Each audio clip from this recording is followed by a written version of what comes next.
Hey everyone, and welcome to the Dilettante's Bookshelf.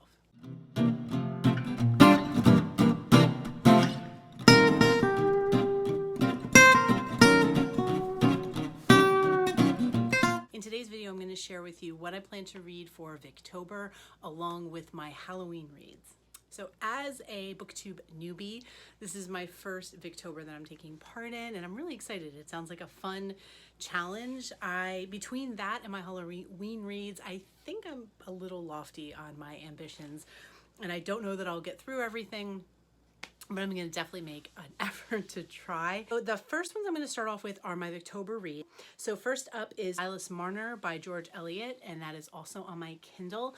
I'm not overly familiar with these. I came up with, or with that particular book, I came up with reading that one from another booktuber that I was watching, and they were sharing some of their picks for Victober. So based on that, I just kind of decided which books sounded most interesting to me, because I wouldn't have known off the top of my head that any of these books actually were from the Victorian era. And if you're not familiar with what Victober is, I'll do my best to tag down below so you can find out a little bit more about it. But basically, it's a challenge to read books that take place during the Victorian period, that were written, rather, in the Victorian period. And so that's really the only criteria that I'm aware of. But as I said, I'm new to this, so I will link to the people who have created the challenge in the description box below. I think I have all those YouTube channels. I've heard them from other people, and so it's all very new to me. But I'll do my best to give as much information either in the description box below or in my accompanying blog post. The next book is The Portrait of Dorian Gray, and that is by Oscar Wilde. I've never read this book either, and it's one that I'm really interested in reading. So I was happy to find out that that would qualify for Victober, so I'm going to be reading that as well. And the last one is Three Men in a Boat. But I had heard about the Victober challenge after I had already come up with my October reads, and I really wanted to dig into some spooky kind of Halloween themed books. So I still had a long list of books that I had already taken out from the library that I wanted to read, and honestly, I still plan on reading them all. Well, whether I'll read them all in October, I don't know, because I don't think any of them have to be read, you know, during the spooky Halloween season, and I can obviously finish them into November should I want to. So I shoot for 2 books a week, but I tend to read about 1 a week, so we'll see how this goes.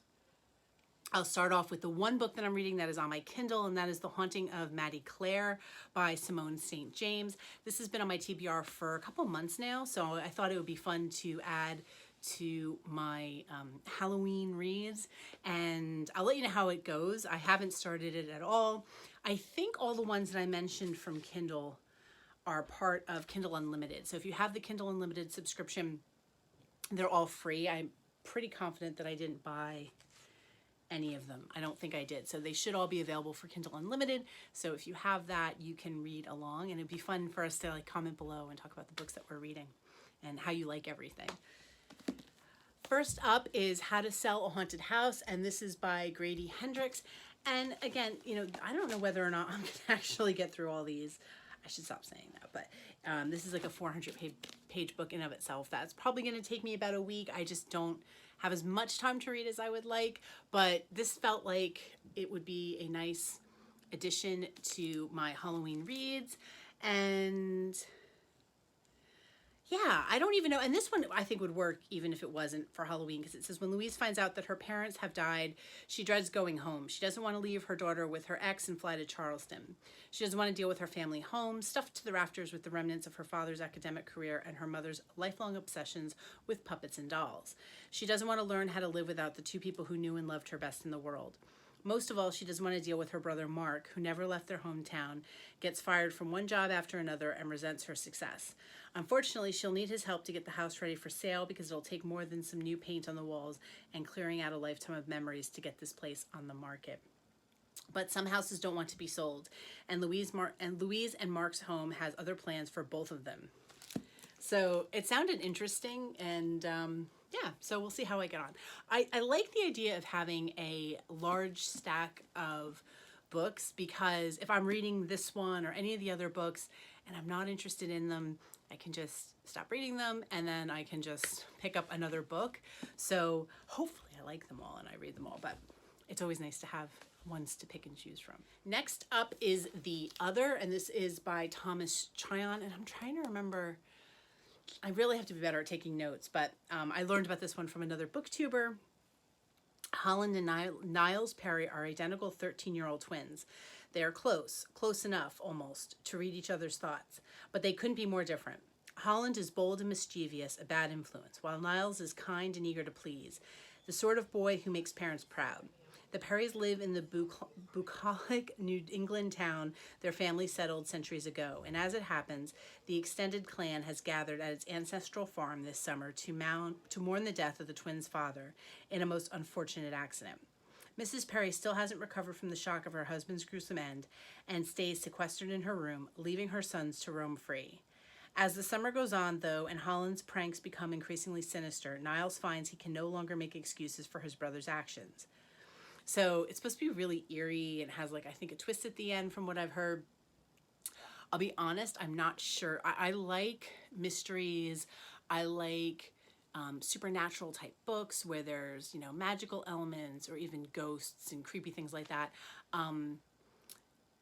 But sinister and like really dark, like I can't do Stephen King, like his stuff that's really like, I can't, that's too much. So I have a feeling I might end up not finishing this book if it's going where I think it might go, but at least it's one to start and try. And at least this one is called Whose Body, and I don't think I have the synopsis on this. It's an older book. It is written by Dorothy L. Sayers.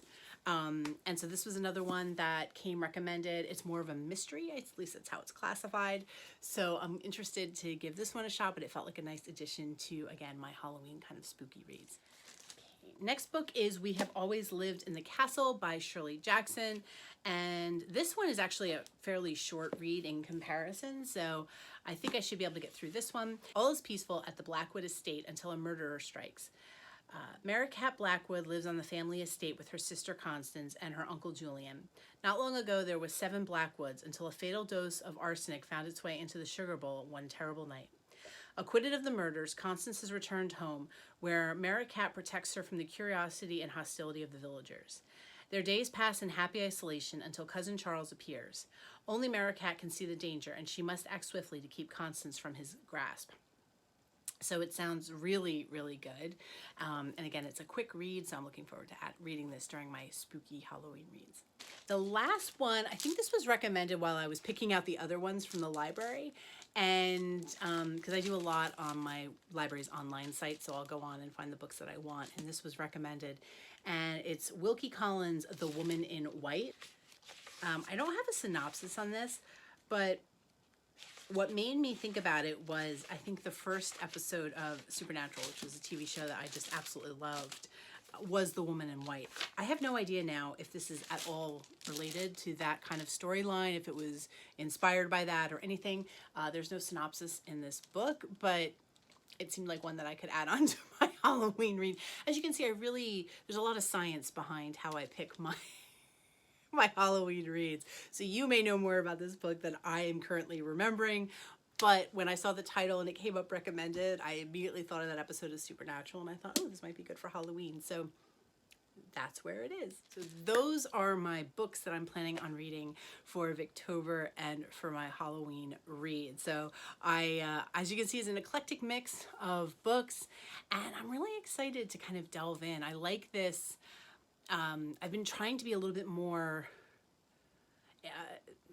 structured and kind of expanding out on what I'm reading and trying different things, because for a while there I was reading the same kinds of books and by the same types of authors, and I found that things were getting a little predictable for me and what I was choosing to read. And so it's nice to try something completely different and kind of venture into other worlds, especially because as a writer it's fun to see how other writers spin tales and create worlds and different things like that. So I'm really excited to read these, and of course I'll be sharing reviews with them as well on the site. I haven't been doing specific book reviews. That's never something that I really got into, but I'm going to start doing an actual more review style of certain books. So I'll be sure to let you know when those are coming up. And I don't know whether I'm going to do separate blog posts for those or how all that's going to fan out, but I'll be sure to let you know when those are up and running on both the channel here and on my blog. So that's it, everyone. Thank you so much for watching. If you have read any of these books, please do comment below and let me know if you have a favorite that you think I absolutely have to read and make sure I get it in. No spoilers, please, if you can help it. But I would love to hear your thoughts on any of these books if you've read them, if you're taking part in Victober, or if you like to read books that are spooky for Halloween, please do let me know because I'd love to hear what you're reading. So thank you so much again for watching, and I will see you next time. Take care. Bye-bye.